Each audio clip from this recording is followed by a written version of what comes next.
Genesis word of the day. Today's word of the day is from Matthew 28 and it is the resurrection of Jesus. Let's get into it. Early on Sunday morning, as a new day was dawning, Mary Magdalene and the other Mary went out to visit the tomb. Suddenly there was a great earthquake, for an angel of the Lord came down from heaven, rolled aside the stone and sat on it. His face shone like lightning and his clothing was as white as snow.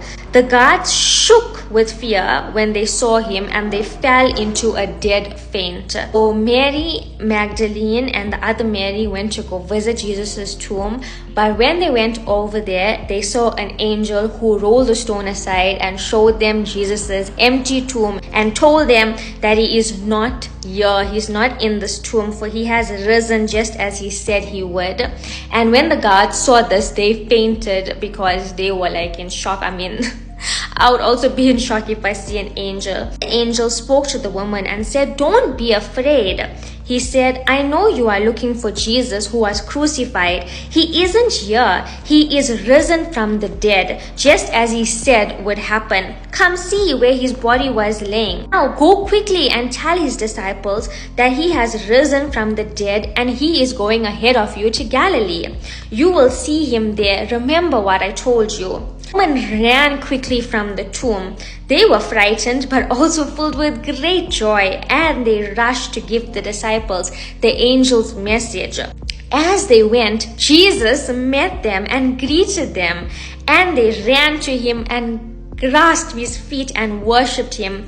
Then Jesus said to them, "Don't be afraid. Go tell my brothers to leave for Galilee and they will see me there." Verse 11, the report of the guard. So now, while all of this was happening, the guards that saw this happening, they went to go and give a report to the elders and to the people in charge. As the women were on their way, some of the guards went into the city and told the leading priest what had happened. So the leading priest that crucified Jesus, so the guards went and told the priest, because the church is the one that crucified Jesus. So the guards went and told them, now what happened?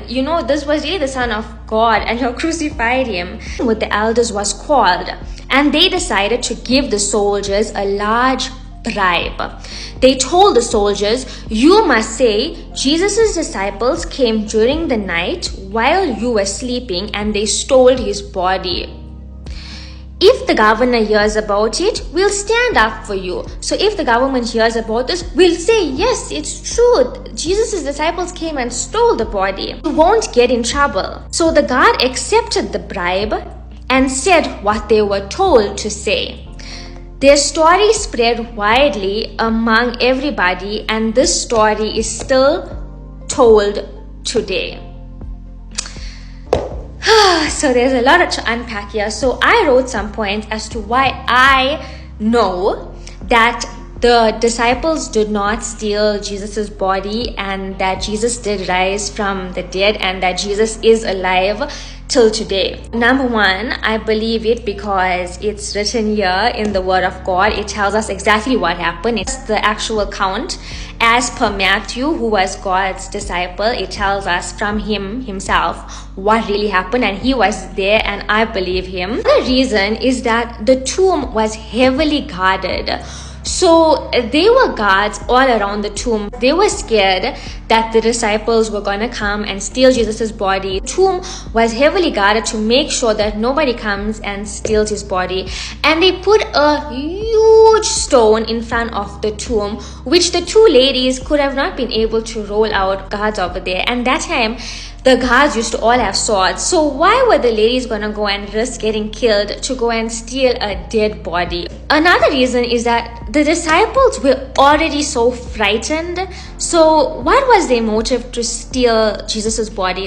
They had no motive. What were they going to do with his body? Because they were traumatized. They just watched someone that they used to be with every single day, eating with, laughing with, teaching with, doing life with. They just watched someone that they love so much get crucified in front of their face. The last thing that they were going to do was going to go and plot a kidnapping thing, all right?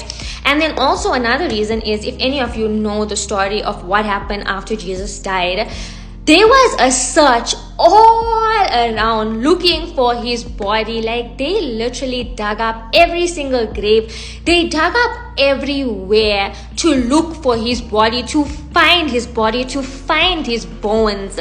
And all of that digging did not lead to anything. They never found any of his remains for him to have been stolen and buried somewhere else. Okay. If you look at the shroud, so there was something that they wrapped Jesus up with, like this piece of cloth that they wrapped up his dead body in.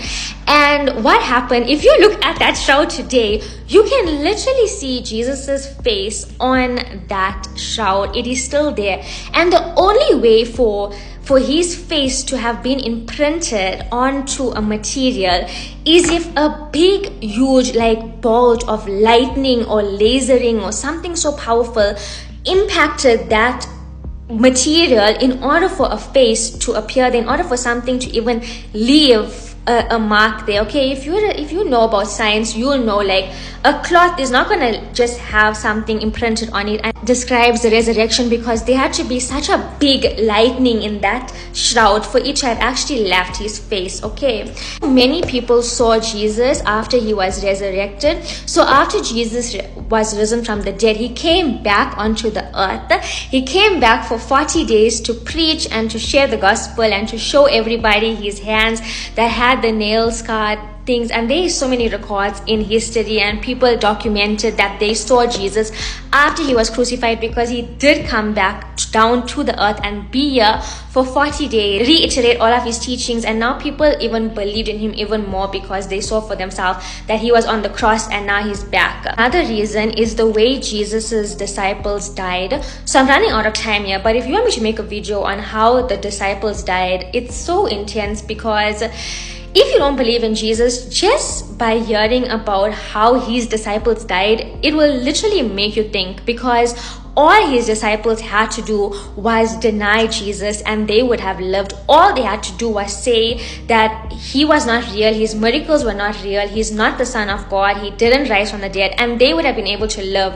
But they literally, every single one of them died the most torturous and the most worst death that you can ever think about. And nobody is going to stand up for something that is not true. And I would love to make a video telling y'all and showing y'all how these men died for their faith. Like, they will not die for nothing. Or last but not least is the power of Jesus. I've seen it firsthand for myself.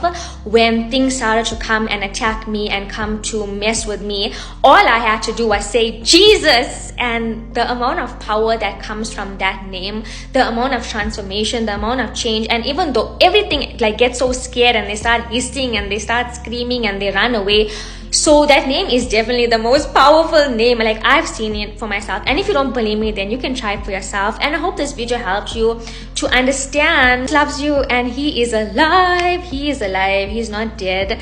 Death could not hold him because he is the Son of God. If you don't believe me, call upon his name and you will see for yourself.